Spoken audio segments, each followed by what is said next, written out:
I want to tell you about the first time I felt shame just for being a sensual creature. I was raised Mormon in a community where your value as a woman was tied to how chaste, obedient, and clean you appeared. You were taught how to be a good wife, mother, and a good housekeeper, but never a good lover.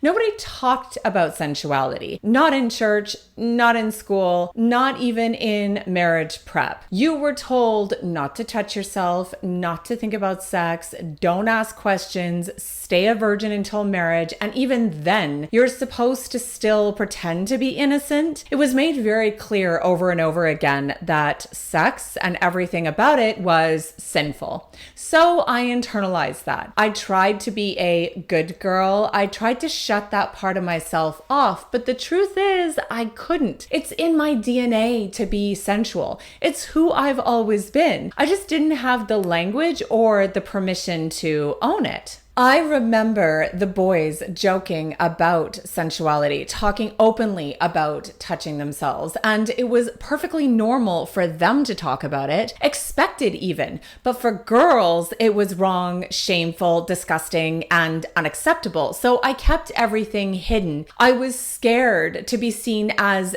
dirty, slutty, or less than. And for a long time, that shame ruled me until something cracked everything open. My father actually made an attempt on his life. And in the wake of that trauma, I started to question everything. My upbringing, my beliefs, my roles that I was forced into, the silence I was taught to keep. I began walking my own healing path. And over the last decade, I've rebuilt my relationship with love, sensuality, and my own body, piece by piece. Today, I am unapologetic.